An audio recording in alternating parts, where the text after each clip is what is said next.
Hello. The learning targets for this lesson are that the student will be able to summarize the discipline of science by describing what science is, explaining the goal of science, and describing how science works.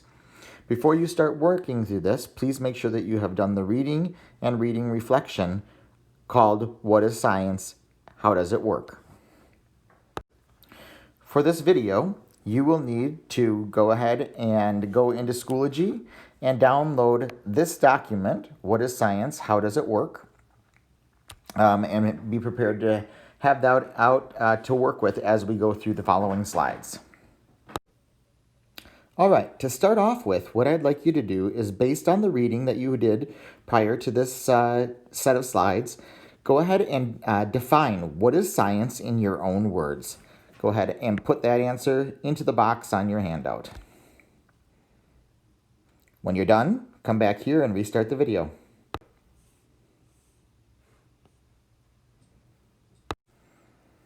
All right, so hopefully you got something down. A working definition that I oftentimes use for what is science is this right here. Science is a process to learn about the natural world and a collection of claims or evidence that come from that process. Okay, so it's a way of learning and also a bunch of facts, a bunch of information. So you can think about the process as being things like experiments and communicating with other scientists. And you can think about the collection of claims and evidence as facts, like dinosaurs went extinct 65 million years ago.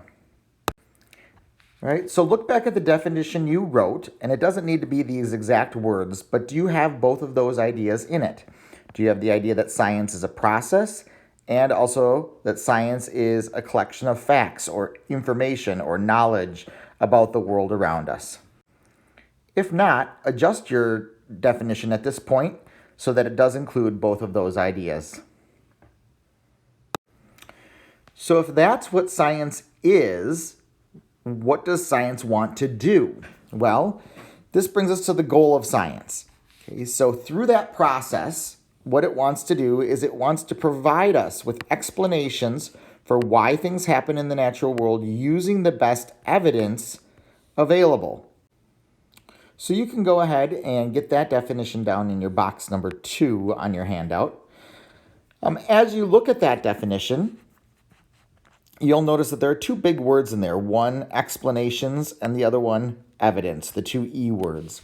So sometimes we use other words for those two words. So explanations might also be called claims, or sometimes they're called inferences, or hypotheses, or theories. We'll probably focus mostly on using the word claims in this class, but think about when you hear a scientist say, I have a hypothesis about this, or I have a theory about this, or an inference about it. What they're talking about is they have an explanation, okay? The evidence that there is oftentimes also called data, or observations, or support.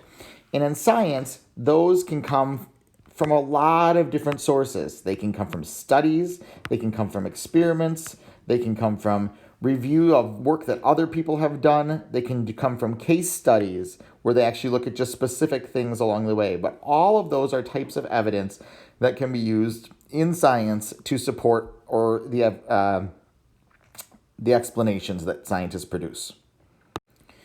So from that definition, one other point that I want to make sure that we understand very clearly is that science doesn't prove anything.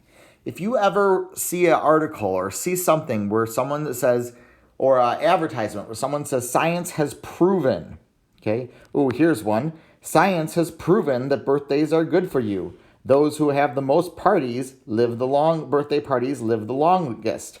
Okay, so this word is the word that's problematic. Science doesn't ever prove anything. That's not the point. That's not the goal of science. Again, science just provides the best description and explanation based on evidence, all right? Which allows science and the explanations that come from it to change as new evidence comes along.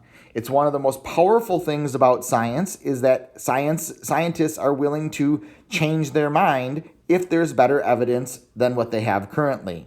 Okay, this can be sort of related back to our world right now, because if you think back about things that we knew very, very early in the pandemic, lots of the ideas or guidance that science have changed since those very first days of the pandemic. Why? Because there have been more studies and more evidence gathered that have made stronger cases for one point or another. So again, science doesn't prove anything, but it does come up with some pretty strong, awesome explanations, especially over time. And those just because it doesn't prove doesn't mean that we shouldn't trust or believe in science, because this process has produced some really, really good explanations over time that have been really, really useful. For example, if you have a cell phone that you carry around and use every single day, all of the electronics and fact that works come from years and years of scientists developing explanations about electricity and how electricity works. And as a result of that, we can code information in electricity right now. Wow, huge idea, right? But again, none of those ideas that make our cell phones work have been proven. They just have a ton of evidence to support them. If you haven't already, make sure you provide an answer to the question in box number 3 based on what you just heard. All right, in box number 4, it asks us to think about the reading again last night. And in the reading, they talked about how science works. Okay, so if the goal of science is to provide explanations, how do those explanations come about? All right? And in the reading, they suggested that this is a way that teachers often teach students about how science works. But in reality, it's more like this diagram over here, which was in your reading, and you can go ahead and take a look at here as well. Okay, so what I'd like you to do just for a second is I'd like you to compare and contrast these two diagrams of the scientific process. How are they alike? How are they different? So compare, how are they alike? Contrast, how are they different? Take a couple minutes to go ahead and fill in some things for the compare and contrast, and then come back to the video and we'll talk about it. Okay, so let's start with compare. How are they alike? Well, one thing that students oftentimes will tell me is that you can see a lot of the same words in here. So make an observation. Yep, that's definitely in both. Ask a question. That's definitely in both.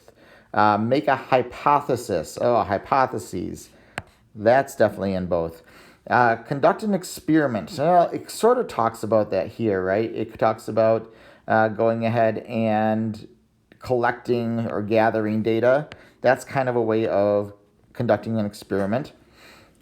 Drawing conclusions, right? And so that comes in 2. That's interpreting data. And finally, reporting your results.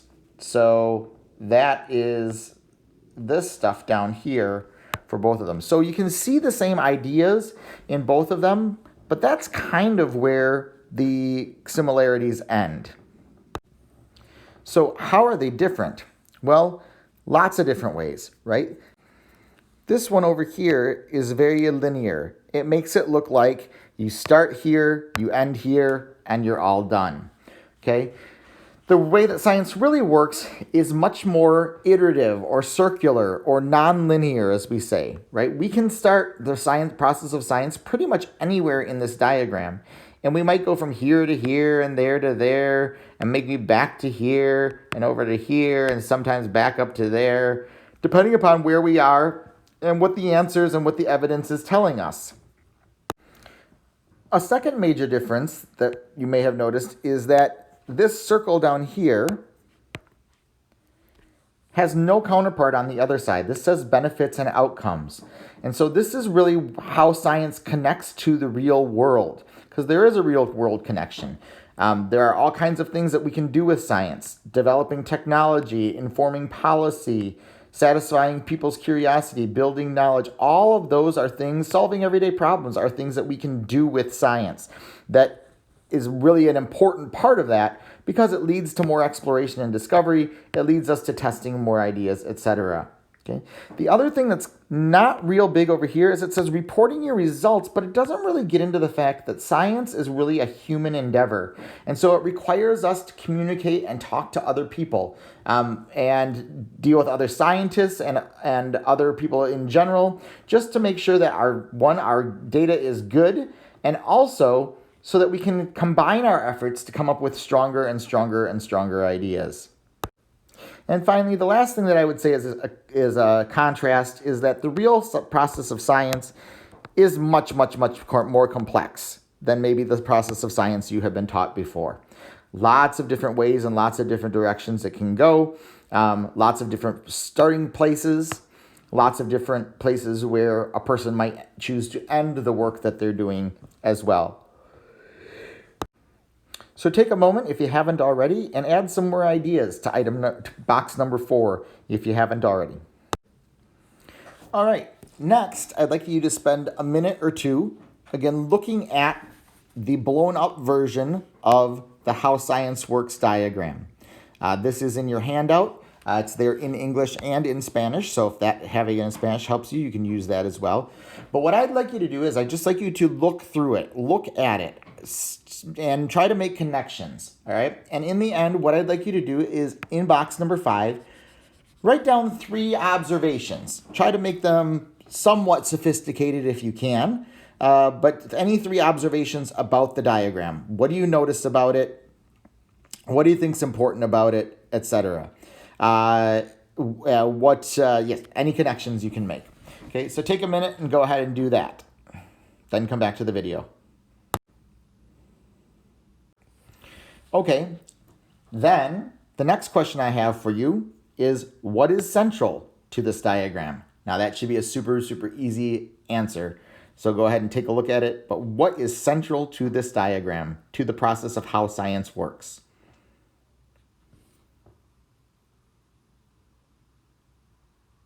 Hopefully, you identified testing ideas.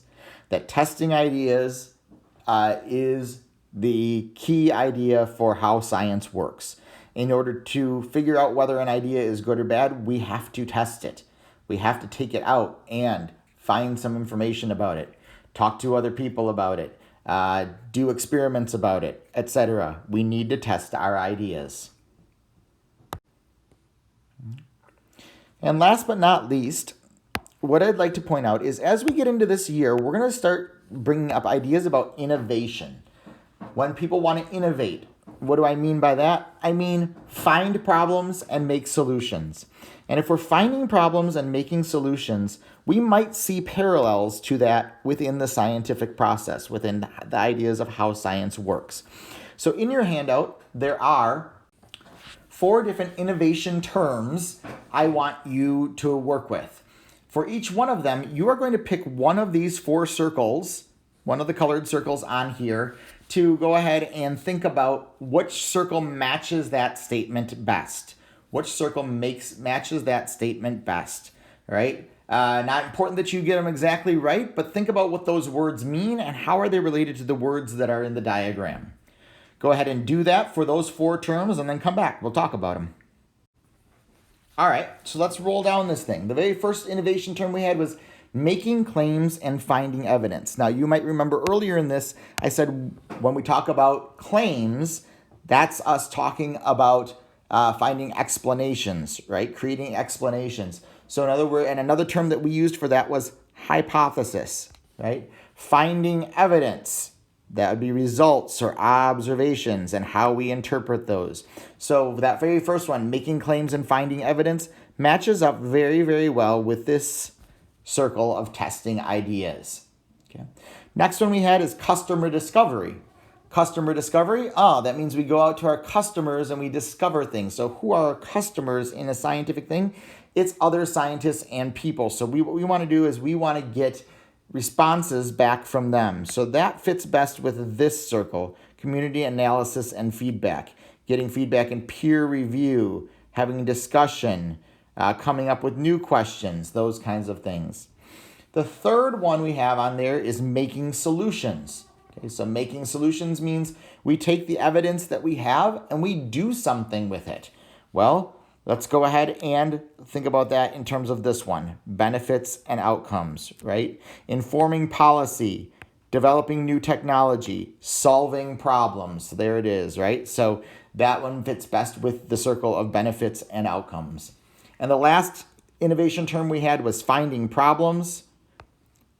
Finding problems is this entire area right up here, right? Where do we get problems from? We get it from making observations, asking questions, finding inspiration, exploring the literature. All of those are ways that we can find problems. We might also have personal motivation, or a surprising observation that we took, or some new technology comes along, or even just our general curiosity.